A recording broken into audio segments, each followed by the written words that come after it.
Welcome to the Step Pyramid Complex of Djoser.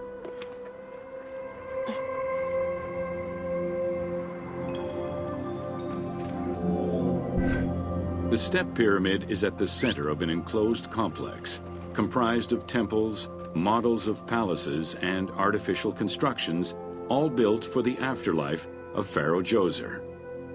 The funeral complex itself covers 15 hectares and is located on the highest point of the Saqqara Plateau. It's clear from the elaborate detail and scale of the complex that this was a technological marvel of its time. The only fragment of information regarding the design plans of the complex was discovered on a section of stone containing an architectural sketch of a vault.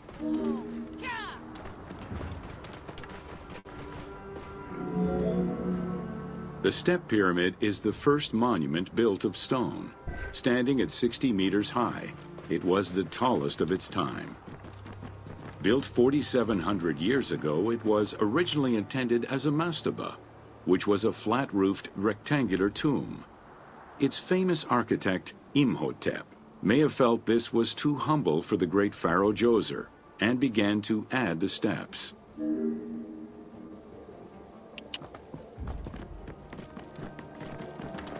Whoa! The Step Pyramid complex is enclosed within a 1,600-meter-long wall that is 10 meters high. This large wall was made out of white limestone and oriented along the north-south axis. Whoa! Yeah!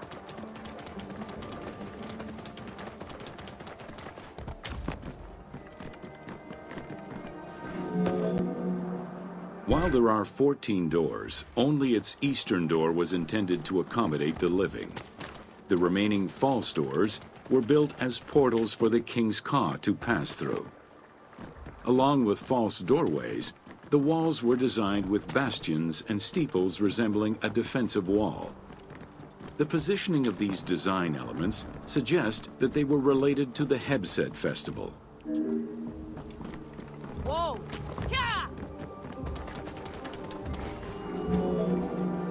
The only real entrance into the complex is at the end of a long, narrow passageway. This enclosure has a stone canopy carved to resemble wooden logs. At the end of the passage is a large opening. Meant to resemble a doorway, it has carved doors and hinges that are permanently open and immovable. Whoa! Yeah!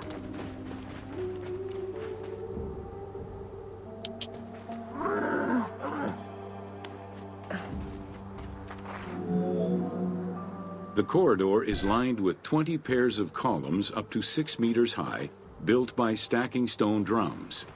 The completed facade was made to resemble reed stock bundles. Traces of red paint were found on the columns, along with black paint on the support walls. This would have had the effect of blending the walls into the shadows to give the red columns the illusion of standing on their own. Whoa! Chambers are located on either side of the columns and are thought to be chapels representing the provinces of Upper and Lower Egypt. According to some Egyptologists, the arrangement of the rooms may be symbolic of jurisdiction and judgment. Whoa! Guarded by a line of carved snakes, this tomb is located at the southern end of the courtyard. The burial chamber is beneath it, down a 30-meter deep shaft. The low-ceilinged chamber resembles a mastaba and is relatively intact compared to the later burial chamber.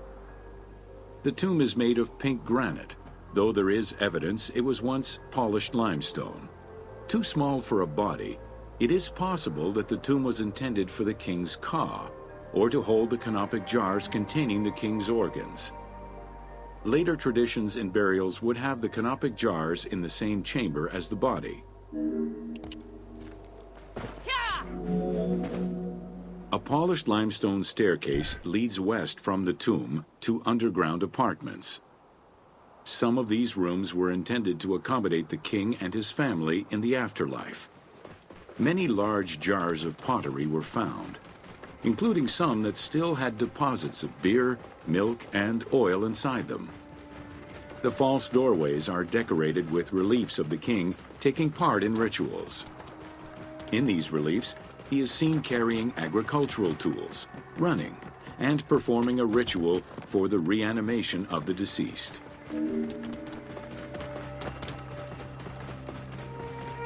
Whoa! The architect Imhotep chose stone as a building material in order for the complex to last. Following the completion of the initial mastaba, Imhotep devised a burial of more ambitious dimensions. He set about stacking mastabas on top of each other. Evidence shows that the pyramid was enlarged twice by additional cuts into the steps, eventually reaching 62 meters in height and 121 meters by 109 meters at its base. Whoa! A staircase allowing the pharaoh to enter the divine world was represented by a tiered pyramid, oblong in shape, completely enveloping the original mastaba. The pyramid itself is a solid structure. All of the chambers and tunnels are beneath the structure.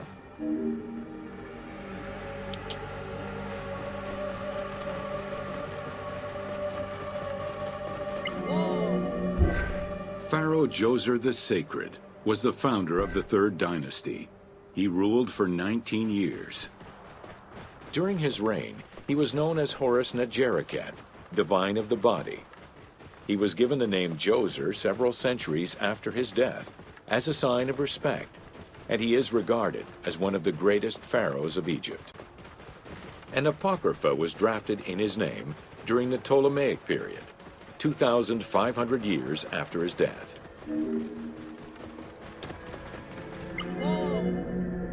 Djoser was associated with the sky god Horus in his human form. A plinth near the step pyramid is inscribed with his name and associated with Horus. He was the first. The funerary complex was built to resemble Djoser's palace, with the stone carved to imitate mud brick, trees, and reeds. Creating these details and softer textures in hard stone would have been a time-consuming, labor-intensive task.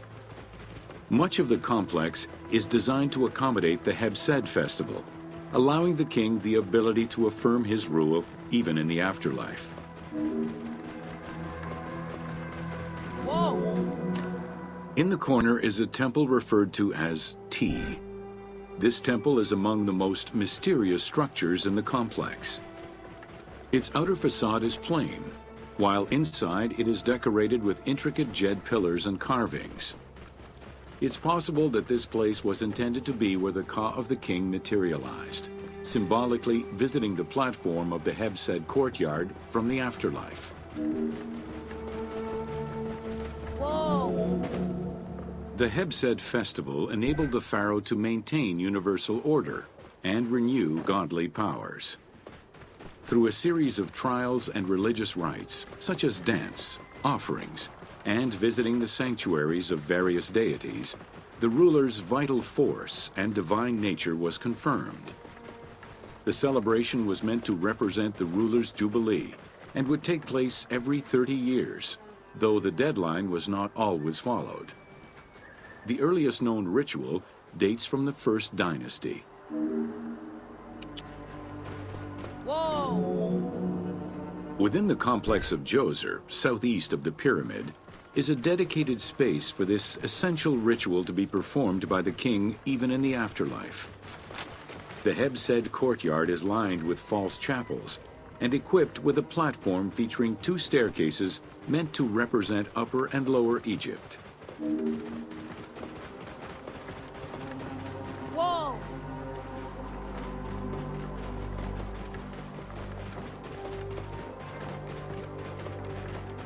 Whoa! Located in the courtyard, the two pavilions are believed to represent the palaces of Upper and Lower Egypt. Rectangular in shape, the two replica structures face one another.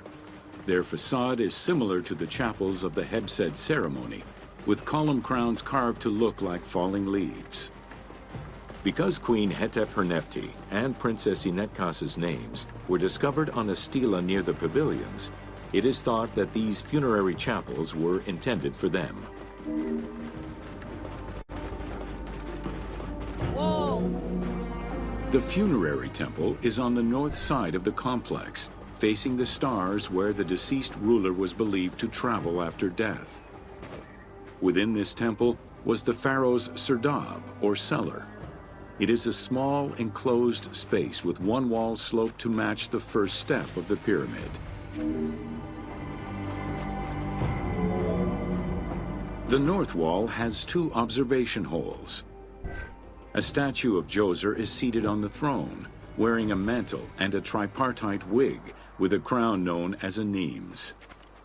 Representing the king's ka, this statue looks through the observation holes into the courtyard, enabling the king to observe the ceremonies and receive offerings in the afterlife.